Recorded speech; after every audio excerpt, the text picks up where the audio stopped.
হযরত ওমর ফারুক রাদিয়াল্লাহু তাআলা আনহুর জামানায় সাঈদ বিন আমর আল জুরাহি রাদিয়াল্লাহু তাআলা আনহু একজন বড় সাহাবী ছিলেন। হিমস নামক এলাকার তিনি গভর্নর ছিলেন। হযরত ওমর ফারুক রাদিয়াল্লাহু তাআলা আনহু তাকে গভর্নর বানিয়েছিলেন।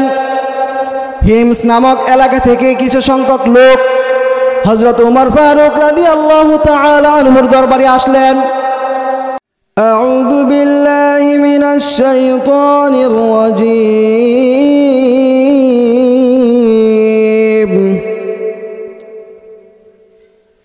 বিসমিল্লাহির রাহমানির রাহিম।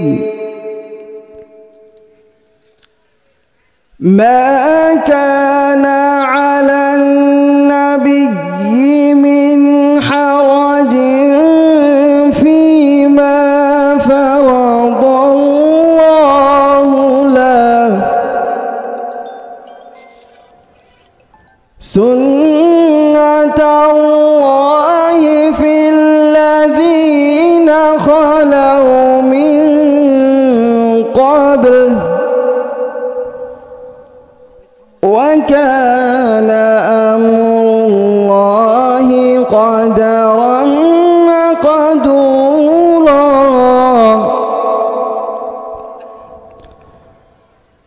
الذين يبلغون رسالات الله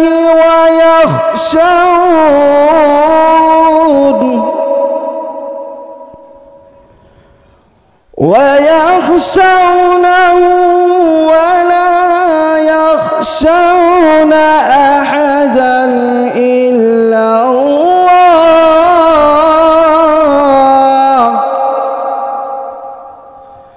وكفى بالله حسيبا صدق الله العظيم.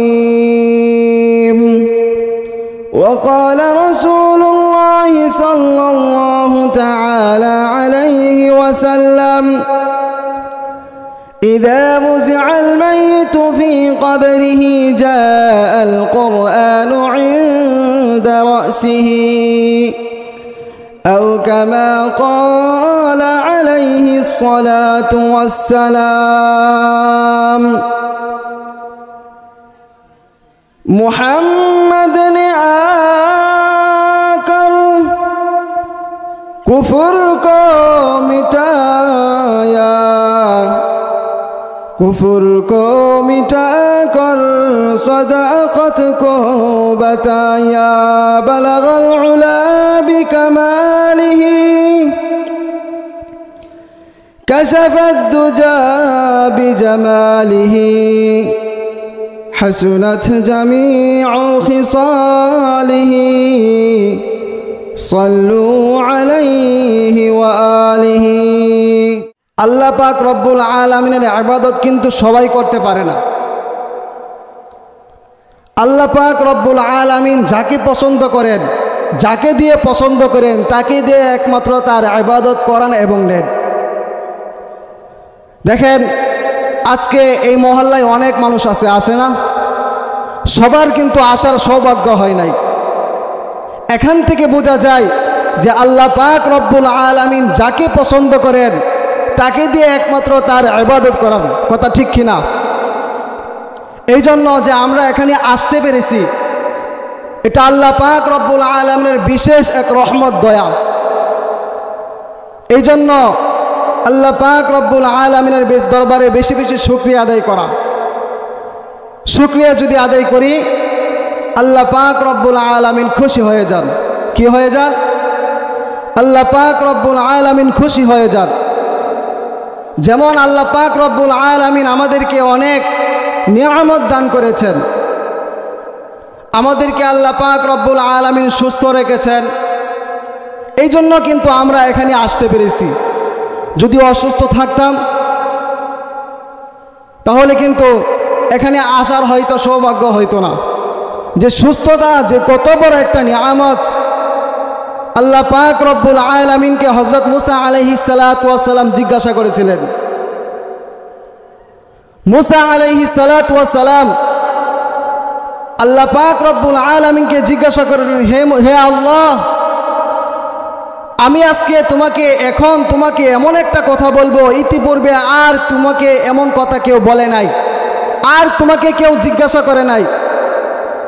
আল্লাহ পাক রব্বুল আলামিন বললেন, হে মুসা, তুমি কি জিজ্ঞাসা করতে চাও?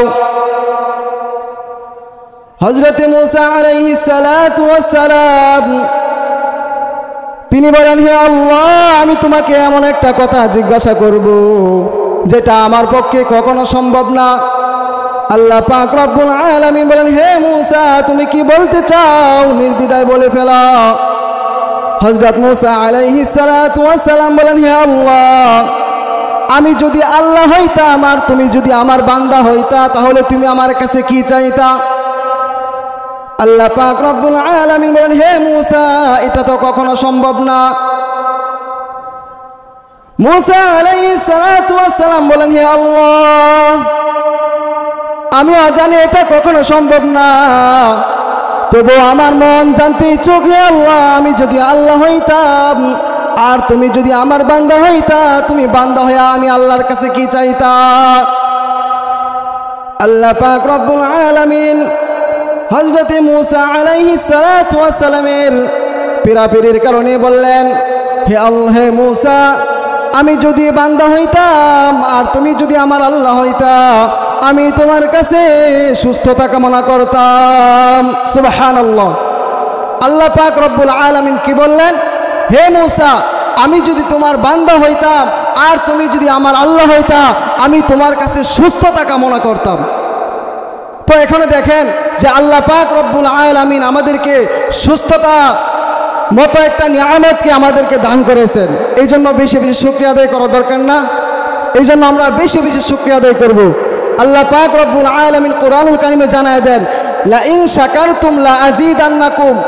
ও দুনিয়ার বান্দা, তুমি যদি আমার শুকরিয়া আদায় করো, আমি তোমার নিয়ামতের শুকরিয়া আরো বাড়ায় দেব। সুবহানাল্লাহ।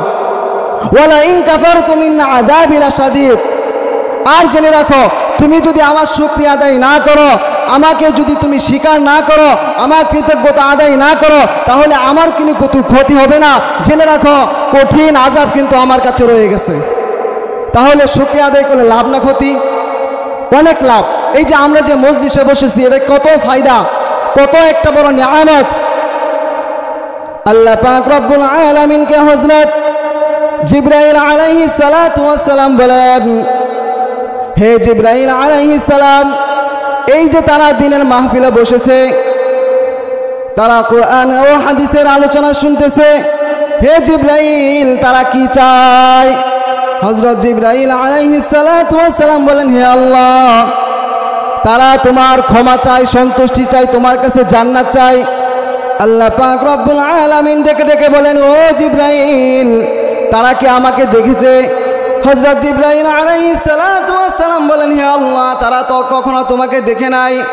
আল্লাহ পাক রব্বুল আলামিন যদিও জানেন, তবু জিজ্ঞাসা করতেছেন। আল্লাহ পাক রব্বুল আলামিন আবার বলেন, হে জিবরাইল, তারা যে আমার জাহান্নাম থেকে বাঁচতে চায়, তারা কি আমার জাহান্নাম দেখেছে? জিবরাইল আলাইহিস সালাতু ওয়াস সালাম ডেকে ডেকে বলেন, হে আল্লাহ, তারা কখনো তোমার জান্নাতকে দেখে নাই। আল্লাহ পাক রব্বুল আলামিন আবার বলেন, হে জিবরাইল, তারা কি আমার জাহান্নামকে দেখেছে? জিবরাইল আলাইহিস সালাতু ওয়াস সালাম বলেন, হে আল্লাহ, তারা কখনো তোমার জান্নাতকে দেখে নাই, জাহান্নামকে দেখে নাই।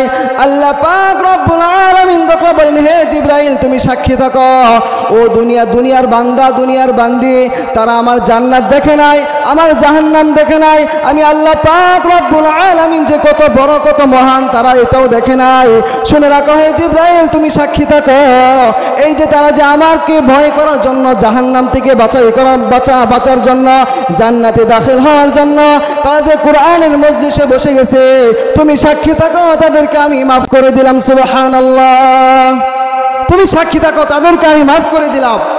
তাহলে আমরা যারা এখানে এসেছি, তারা কি লাভের মধ্যে আছি না ক্ষতির মধ্যে আছি? অবশ্যই লাভের মধ্যে আছি। এই জন্য আল্লাহ পাক রব্বুল আলামিনের দরবারে বেশি বেশি শুকরিয়া আদায় করা।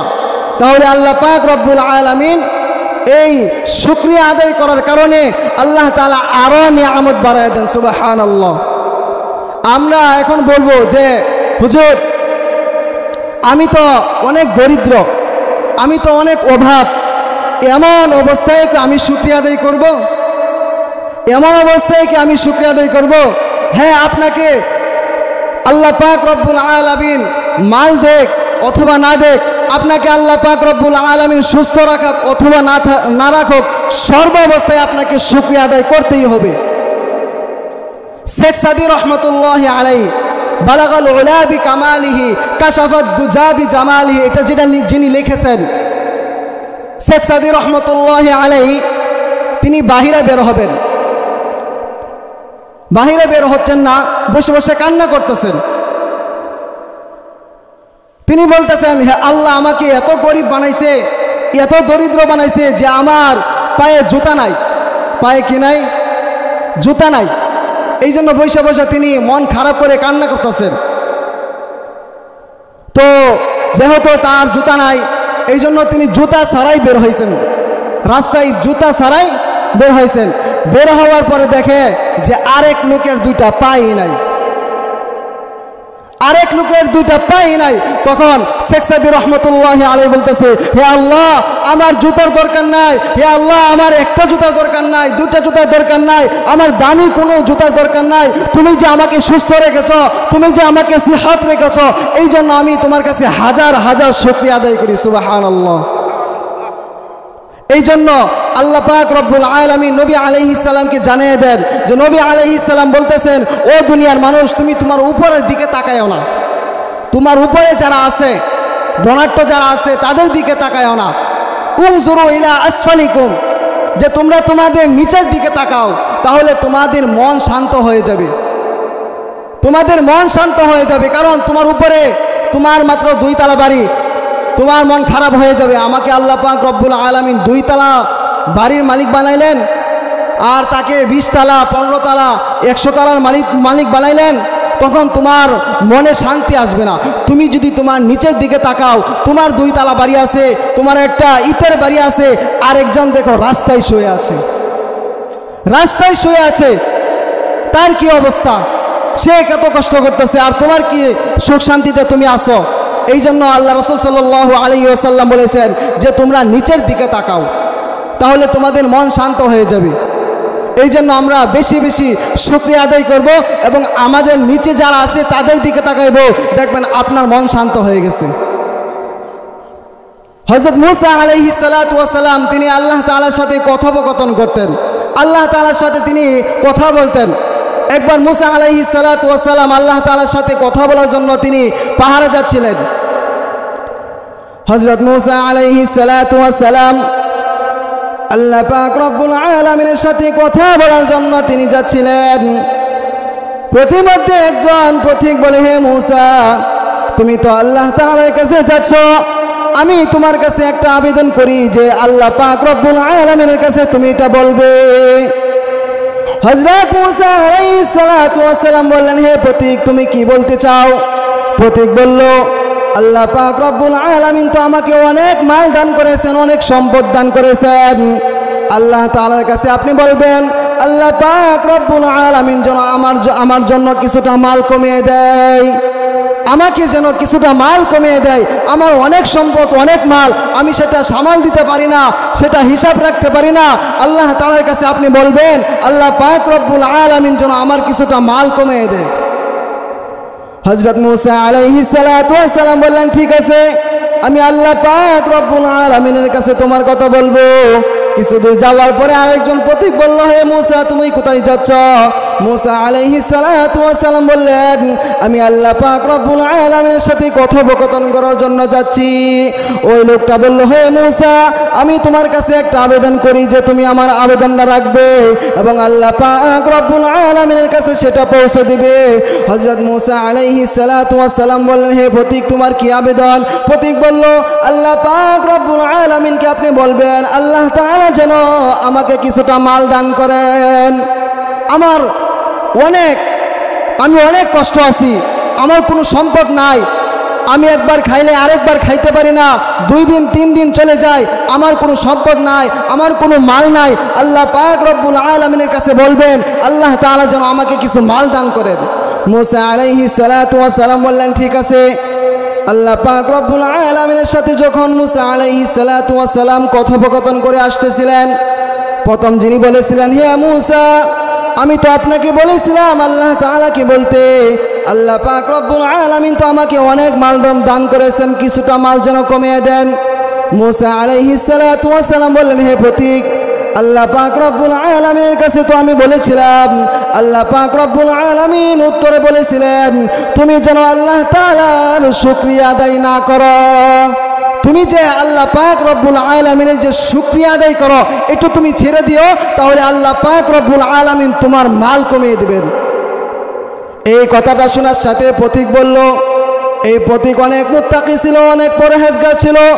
সে বলল আমার জীবন চলে যাবে, আল্লাহ পাক রব্বুল আলামিন যিনি আমাকে সৃষ্টি করেছেন, ও আল্লাহ যে আল্লাহ পাক রব্বুল আলামিন আমাকে মাল দান করেছেন, যে আল্লাহ পাক রব্বুল আলামিন আমাকে খাওয়ান, ওই রব্বুল আলামিনের কখনো আমি না শুকরিয়া আদায় করব না, কখনো আমি তার সাথে বেঈমানি করতে পারবো না, কখনো আমি তার না শুকরিয়া আদায় করব না। আমি আল্লাহ পাক রব্বুল আলামিনের শুকরিয়া আদায় করেই যাব, করেই যাব, করেই যাব। সুবহানাল্লাহ। এরপরে দেখা যায় যে আল্লাহ পাক রব্বুল আলামিন এই কথা শোনার কারণে, ওই লোকের এই কথা বলার কারণে যে আল্লাহ পাক রব্বুল আলামিন আমাকে খাওয়ান, আমাকে পড়ান, আল্লাহ তাআলার সাথে আমি কখনো না শুকরিয়া আদায় করব না, আমি কখনো শুকরিয়া ছাড়তে পারবো না, এটা শোনার কারণে আল্লাহ পাক রব্বুল আলামিন এত খুশি হয়ে যান, এত খুশি হয়ে যান। দেখা যায় পরবর্তীতে আল্লাহ পাক রব্বুল আলামিন তাকে দ্বিগুণ মাল দান করেছেন। সুবহানাল্লাহ। তাকে আল্লাহ পাক রব্বুল আলামিন দ্বিগুণ মাল দান করেছেন। আর ওই ব্যক্তির কি হলো?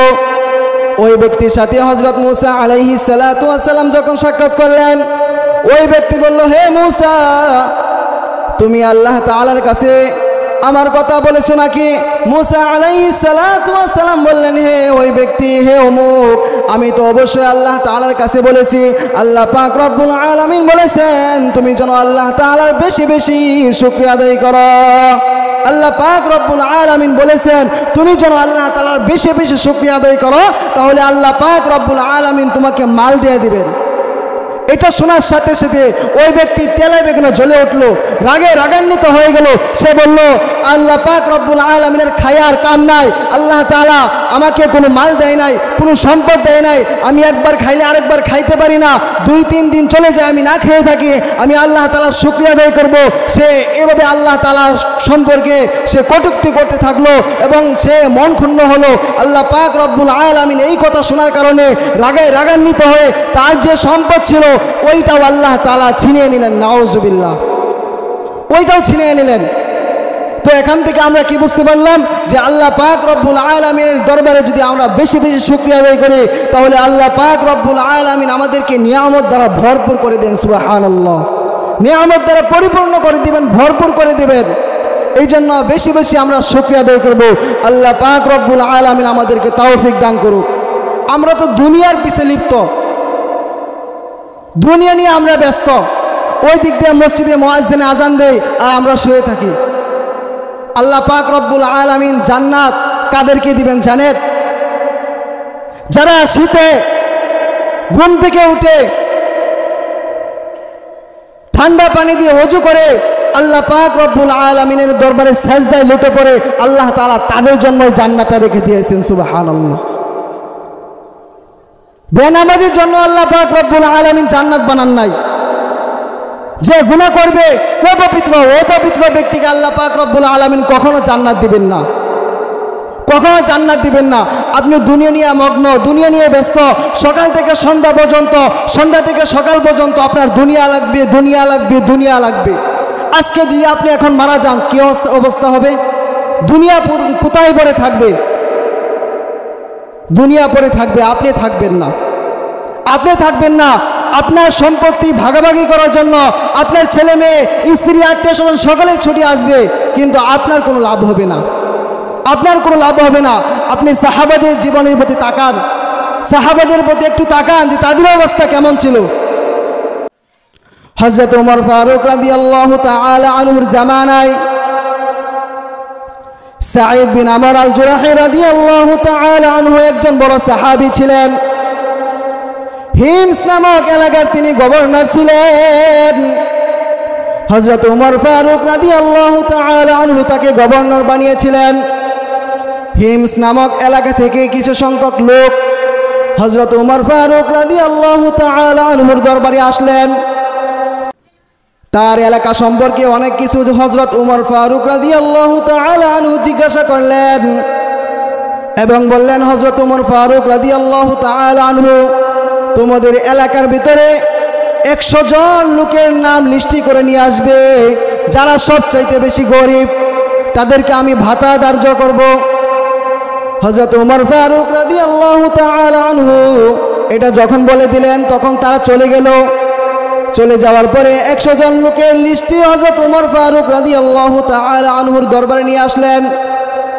আনার পরে হযরত ওমর ফারুক রাদিয়াল্লাহু তাআলা আনহু দেখলেন সর্বপ্রথম যেই নামটা লিস্টির ভিতরে আছে সেটা হলো ওই হিমসের গভর্নরের নাম। ওমর ফারুক রাদিয়াল্লাহু আনহু আশ্চর্য হয়ে গেলেন। বললেন যে তোমরা কি আমার সাথে মজাক করতেছ, ঠাট্টা করতেছ? আমি তো বলেছিলাম যে সবচাইতে হতদরিদ্র, সবচাইতে অভাবী 100 জন লোকের নাম লিস্টি করে তোমরা আমার কাছে নিয়ে আসবে। এখন তো এখানে তো দেখতেছি গভর্নরের নাম। তারা বলল, হে উমর রাদিয়াল্লাহু তাআলা আনহু, তিনি হলেন সাঈদ বিন আমর আল জুরাহি রাদিয়াল্লাহু তাআলা আনহু।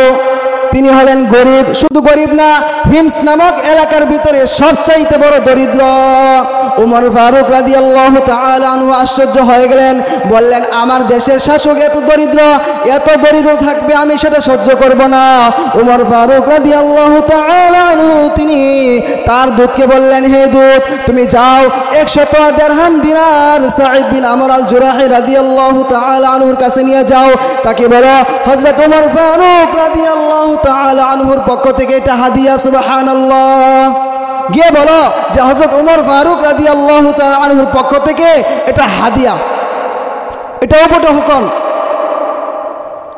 যখন দূত হযরত সাঈদ ইবনে আমর আল জুরাহি রাদিয়াল্লাহু তাআলা আনহুর বাড়িতে 100 দিরহাম দিনার নিয়ে গেলেন, গিয়ে হযরত সাঈদ বিন আমর আল জুরাহি রাদিয়াল্লাহু তাআলা আনহুর সাথে সাক্ষাৎ করলেন। তিনি বললেন, হে আমিরের দূত, তুমি কেন এসেছ? সে বলল, হযরত ওমর ফারুক রাদিয়াল্লাহু তাআলা আনহু আমাকে পাঠিয়েছেন 100 দিরহাম দিনার আপনাকে দেওয়ার জন্য। সে এত জোরে ইন্না লিল্লাহি ওয়া ইন্না ইলাইহি রাজিউন বলল যে এলাকা পুরো কেঁপে গেল। তার স্ত্রী ঘরের ভিতরে ছিল, দৌড় দিয়ে বাইরে চলে এসেছে। বলল, হে আমার স্বামী, হে গভর্নর, আপনার কি হয়েছে যে আপনি এত জোরে ইন্না লিল্লাহি ওয়া ইন্না ইলাইহি রাজিউন বললেন? স্ত্রী বলল যে আমিরুল মুমিনিন হযরত ওমর রাদিয়াল্লাহু তাআলা আনহু কি মারা গেছেন? সাঈদ বিন আমর আল জুরাহি রাদিয়াল্লাহু তাআলা আনহু বললেন, না, ব্যাপারটা এর চাইতেও বেশি ভয়ানক। স্ত্রী বললেন, তাহলে কোনো মুসলমানের সৈন্যদল কি পরাজিত হয়ে গেছে? সাঈদ বিন আমর আল জুরাহি রাদিয়াল্লাহু তাআলা আনহু বললেন, না, ব্যাপারটা এর চাইতেও বেশি ভয়ানক। তখন তার স্ত্রী বললেন, হে আমার স্বামী, আপনি খুলে বলুন। সাঈদ বিন আমর আল জুরাহি রাদিয়াল্লাহু তাআলা আনহু বললেন, হযরত ওমর ফারুক রাদিয়াল্লাহু তাআলা আনহু আমার ঘরে দুনিয়া পাঠিয়ে দিয়েছেন। আমার ঘরে কি পাঠিয়ে দিয়েছেন? আমার ঘরে দুনিয়া পাঠিয়ে দিয়েছেন। যেই দুনিয়ার জন্য আমি তাহাজ্জুদ ছাড়ি না, যেই দুনিয়ার জন্য যেই দুনিয়া ছাড়ার জন্য আমি কখনো তাহাজ্জুদ ছাড়ি নাই, যেই দুনিয়া ছাড়ার জন্য আমি কখনো সালাত ছাড়ি নাই, কখনো আমি গুনাহ থেকে সবসময় বারণ ছিলাম, এই দুনিয়া আজকে আমার ঘরে চলে এসেছে। সাঈদ বিন আমর আল জুরাহি রাদিয়াল্লাহু তাআলা আনহু তিনি অনেক আশ্চর্য হয়ে গেলেন, তিনি অনেক হতভম্ব হয়ে গেলেন যে দুনিয়া আমার ঘরে চলে এসেছে। হযরত সাঈদ বিন আমর জুরাহি রাদিয়াল্লাহু তাআলা আনহু তার স্ত্রীকে ডেকে ডেকে বললেন, হে স্ত্রী, তুমি তাড়াতাড়ি এটা গরিবদের মাঝে বিলীন করে দাও। সুবহানাল্লাহ। এটা আমার ঘরে রেখো না, এটা গরিবদের মাঝে বিলীন করে দাও। তাদের জীবনে দেখেন আর আমাদের জীবনে দেখেন। তারা দুনিয়াকে লাথি মেরেছেন, আর আমরা দুনিয়া পাওয়ার জন্য বাটপারি করি, চুরি করি, আমরা সমস্ত কিছু করতে প্রস্তুত, কিন্তু আমরা দুনিয়া ছাড়তে রাজি না। তাদের জীবনের দিকে তাকান আর আমাদের জীবনের দিকে তাকান, তাহলে তারা জান্নাত পাবে নাকি আমরা জান্নাত পাবো? আমরা জান্নাত পাবো? জান্নাত এত সহজ না, জান্নাত এত সহজ না। ও দুনিয়ার বান্দা, আপনি তো ঘরটাকে সাজান আলমারি দিয়ে, আপনি তো ঘরটা সাজান সুকেস দিয়ে, আপনার তো ঘরটা সাজান ফার্নিচার দিয়ে, কিন্তু আপনার আরেকটা কবর আছে, সেটা আরেকটা ঘর আছে, সেটা হলো কবর। আপনার আরেকটা ঘর আছে, সেটা হলো কবর। সেটাকে আপনার শোকেস দিয়ে সাজালে চলবে না, সেটাকে আপনি আলমারি দিয়ে সাজাতে পারবেন না, ফার্নিচার দিয়ে সাজাতে পারবেন না, সেটাকে আপনাকে নেক আমল দিয়ে আল্লাহ পাক রব্বুল আলামিনের কদমে সেজদা দিয়ে সাজাতে হবে। কথা কোন ঠিক কিনা? সেজদা দিয়ে সাজাতে হবে। মুহতারাম হাজিরিন, এই জন্য আমরা আল্লাহ পাক রব্বুল আলামিনের হুকুম অবশ্যই পালন করব, অবশ্যই পালন করব। তা না হলে কিন্তু আমাদের আর কোনো বিকল্প রাস্তা নাই, আর কোনো বিকল্প রাস্তা নাই। আল্লাহ পাক রব্বুল আলামিন কোরআনুল কারীমে বলেন, এই দুনিয়ার ভিতরে কেউ থাকতে পারবে না, কুল্লু নাফসিন যায়িকাতুল মাউত, সকলে এই দুনিয়া থেকে বিদায় নিতে হবে। আল্লাহ পাক রব্বুল আলামিন কোরআনুল কারীমে জানায় দেন, কুল ইন্নাল মাউতাল্লাযী তাফিরুনা মিনহু ফাইন্নাহু মুলাকীকুম সুম্মা তুরাদ্দুনা ইলা আলিমিল গায়বি ওয়াশ শাহাদা। আল্লাহ পাক রব্বুল আলামিন বলেন, এই দুনিয়ার ভিতরে যারাই আছে তারাই মৃত্যুবরণ করবে। ফাইন্নাহু মুলাকীকুম, তুমি যেখানেই থাকে না কেন মৃত্যু তোমাকে পাকড়াও করবে। আইনামা তাকুনু ইদরিকুমুল মাউত, মৌত তোমাকে পাকড়াও করবে। মৌত থেকে বাঁচার কোনো রাস্তা নাই, কোনো বিকল্প, কোনো আর রাস্তা নাই। ওয়ালাউ কুনতুম ফি বুরুজিন মুসাইয়াদা, মৃত্যু থেকে পলায়ন করার জন্য তুমি আসমানে চলে গেছো, তুমি গ্রহে চলে গেছো, বিভিন্ন জায়গায় চলে গেছো, মৃত্যু তোমাকে পাকড়াও করবে, মৃত্যু তোমাকে পাকড়াও করবে। হযরত সুলাইমান আলাইহিস সালামের জামানায় তার একজন প্রসিদ্ধ, তার একজন মন্ত্রী ছিলেন। সুলাইমান আলাইহিস সালাতু ওয়াস সালাম মজলিস করতেছিলেন, আর ওই মন্ত্রীটা তার পাশে বসা ছিল। আজকে আমি এমন একজন লোককে দেখেছি, ইতিপূর্বে আমি এমন লোককে আর কখনো দেখি নাই। ওই লোককে দেখার পরে, ওই লোককে দেখার পর থেকে আমার মনে কোনো শান্তি নাই। হে সুলাইমান আলাইহিস সালাতু ওয়াস সালাম, আমি আপনার রাজ্যে আর থাকতে চাই না। আপনি আমাকে, আপনার যে শক্তি আছে, আপনার কথা বাতাসে শুনে, আপনার কথা জিন্নাতে শুনে, আপনি জিনের মাধ্যমে, বাতাসের মাধ্যমে আমাকে অন্য একটা জায়গায় নিয়ে যাওয়ার ব্যবস্থা করে দেন। হযরত সুলাইমান আলাইহিস সালাতু ওয়াস সালাম তার কথা মতো হিন্দুস্তানের একটা জায়গা ছিল, ওইখানে তাকে নিয়ে গেলেন, ওইখানে তাকে পাঠিয়ে দিলেন বাতাসের মাধ্যমে। হিন্দুস্তানের একটা জায়গার ভিতরে সুলাইমান আলাইহিস সালাম ওই মন্ত্রীকে সেখানে পাঠিয়ে দিলেন।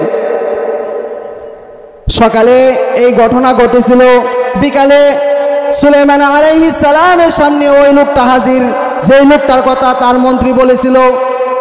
হযরত সুলাইমান আলাইহিস সালাতু ওয়াস সালাম বললেন, তুমি কে? ওই লোকটা বলল, আমি তো মালাকুল মাউত আজরাইল আলাইহিস সালাতু ওয়াস সালাম, আমি তো মালাকুল মাউত আজরাইল আলাইহিস সালাতু ওয়াস সালাম। সুলাইমান আলাইহিস সালাম বললেন, তুমি কি চাও? তোমার কথাই তো মনে হয় আমার মন্ত্রী বলেছিল। তখন আজরাইল আলাইহিস সালাতু ওয়াস সালাম বলেন, আল্লাহ পাক রব্বুল আলামিন আমাকে আদেশ করেছিলেন তার জানটা কবজ করার জন্য হিন্দুস্তানের ভিতরে। আমি যখন সকালে যাই সেখানে আমি তাকে পাই নাই। আল্লাহ পাক রব্বুল আলামিন তাকে নিয়ে যাওয়ার ব্যবস্থা করেছেন। আমি তার জানটা কবজ করে আপনার সামনে উপস্থিত হয়েছি। সুবহানাল্লাহ। তাহলে দেখেন, ওই লোক মৃত্যু থেকে বাঁচার জন্য, মৃত্যু থেকে রেহাই পাওয়ার জন্য সে অন্যত্র চলে গিয়েছিল। আল্লাহ পাক রব্বুল আলামিন সেখানেও তাকে মৃত্যু দান করেছেন, সেখানে তাকে মৃত্যু দান করেছেন। ওয়ালাউ কুনতুম ফি বুরুজিন মুসাইয়াদা, তুমি যদি কোনো গ্রহের ভিতরে থাকো সেখানেও মৃত্যু তোমাকে পাকড়াও করবে। মৃত্যু থেকে বাঁচার কারো কোনো ক্ষমতা নাই, কোনো ক্ষমতা নাই, কোনো ক্ষমতা নাই। তাহলে একজন বদকারের মৃত্যু কেমন হবে এবং একজন নেককারের মৃত্যু কেমন হবে, ইনশাআল্লাহ আমি কিছু আলোচনা করব। যে একজন নেককারের জানটা আল্লাহ পাক রব্বুল আলামিন কিভাবে কবজ করেন। একজন সৎ লোক, নেককার লোক যখন তার মৃত্যু সময় গনিয়ে আসে, হাজার হাজার ফেরেশতা নিয়ে আজরাইল আলাইহিস সালাম চলে আসেন। তাদের হাতে সুগন্ধিযুক্ত অনেক রুমাল থাকে। আসার পরে ওই লোকটার পাশে বসার পরে বলে, ইয়া আইয়াতুহান নাফসুল মুতমাইন্না ইরজিই ইলা রাব্বিকি রাদিয়াতাম মারদিয়া। হে প্রশান্তময় আত্মা, আল্লাহ পাক রব্বুল আলামিন তুমি আল্লাহ পাক রব্বুল আলামিনের দরবারে তুমি দাবিত হও। আল্লাহ পাক রব্বুল আলামিনের জান্নাতে তুমি দাখিল হয়ে যাবে। হে আত্মা তুমি চলে আসো। তখন ওই লোকের কোনো কষ্ট হয় না। হাদিসের মধ্যে আসছে যে আমরা যদি জট থেকে গ্লাসের ভিতরে পানি ঢালি তাহলে সহজেই পানিটা গ্লাসের ভিতরে চলে যায়। একজন নেককার যে বান্দা আছে, আল্লাহ পাক রব্বুল আলামিন এইভাবে তার জানটা কবজ করেন, কোনো কষ্টই হয় না, কোনো কষ্টই হয় না। এইভাবে আল্লাহ পাক রব্বুল আলামিন জানটা কবজ করেন। আর একজন যে বদকার আছে তার জানটা কীভাবে আল্লাহ পাক রব্বুল আলামিন কবজ করবেন? হযরত ইব্রাহিম আলাইহিস সালাতু ওয়াস সালাম বলেছিলেন, হে আজরাইল তুমি যে বদকারের জানটা কবজ করো এটা একটু আমাকে দেখাও, কিভাবে কবজ করো? হযরত আজরাইল আলাইহিস সালাতু ওয়াস সালাম বললেন, হে ইব্রাহিম আলাইহিস সালাতু ওয়াস সালাম আপনি সহ্য করতে পারবেন না। ইব্রাহিম আলাইহিস সালাতু ওয়াস সালাম বললেন, হে আজরাইল আমি অবশ্যই ইনশাআল্লাহ আল্লাহর রহমতে সহ্য করতে পারবো, তুমি শুধু আমাকে দেখাও।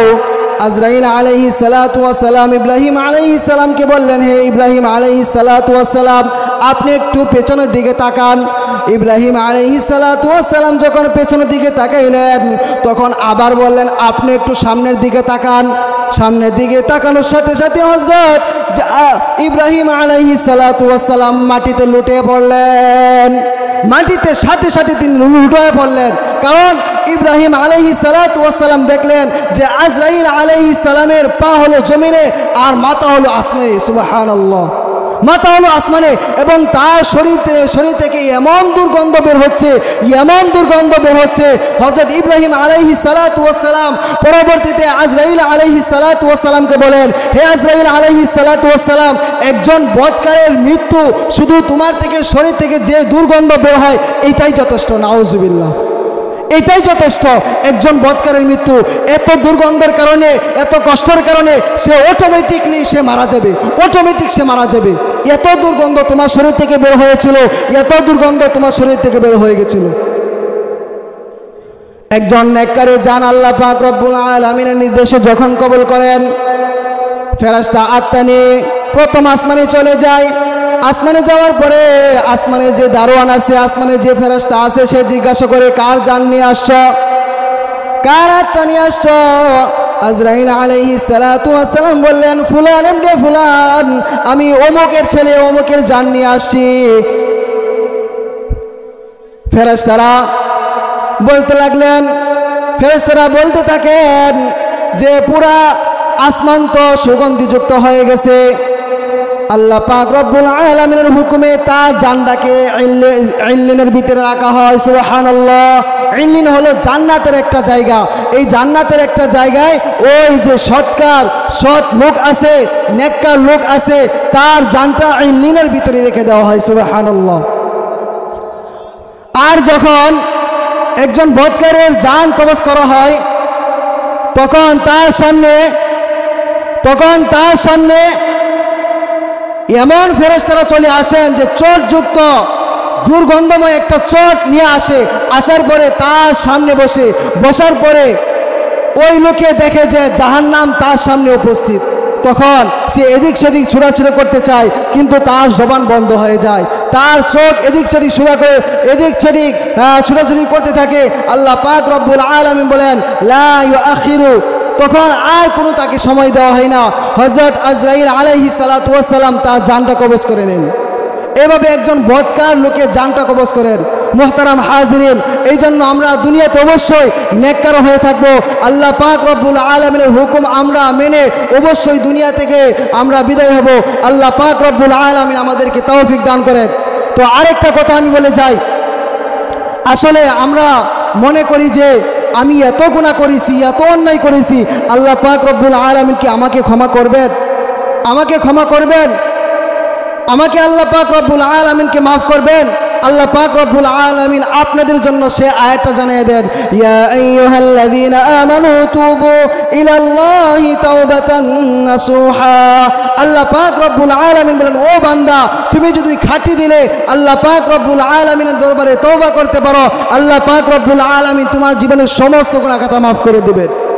শুধু তাই না, তুমি যে অন্যায় করেছিলে, তুমি যে গুনাহ করেছিলে, এই গুনার পরিবর্তে আল্লাহ পাক রব্বুল আলামিন নেকি দ্বারা ভরপুর করে দিবেন। সুবহানাল্লাহ, সুবহানাল্লাহ। ও দুনিয়ার মানুষ, আপনি এখনো ঘুমিয়ে আছেন, আপনি এখনো বসে আছেন যে আল্লাহ পাক রব্বুল আলামিন কি ক্ষমা করবেন কিনা? আরে জুনা মাঙ্গে উসসে তওবে জারে। আল্লাহ পাক রব্বুল আলামিন বলেন, যে ব্যক্তি আমার কাছে ক্ষমা না চায় আমি তার প্রতি বেজার। এই জন্য সবসময় আমরা আল্লাহ পাক রব্বুল আলামিনের দরবারে ক্ষমা চাইব, মাফ চাইব। আল্লাহ পাক রব্বুল আলামিন ক্ষমা করার জন্য আমাদেরকে বসে আছেন। অবশ্যই আমরা আল্লাহ পাক রব্বুল আলামিনের কাছে ক্ষমা চেয়ে আমরা পুত পবিত্র হব এবং পুত পবিত্র হয়ে আল্লাহ পাক রব্বুল আলামিনের জান্নাতে আমরা দাখিল হয়ে যাব। সকলে বলে আমিন, আমিন। ওয়া আখিরু দাওয়ানা আনিল হামদুলিল্লাহি রাব্বিল আলামিন।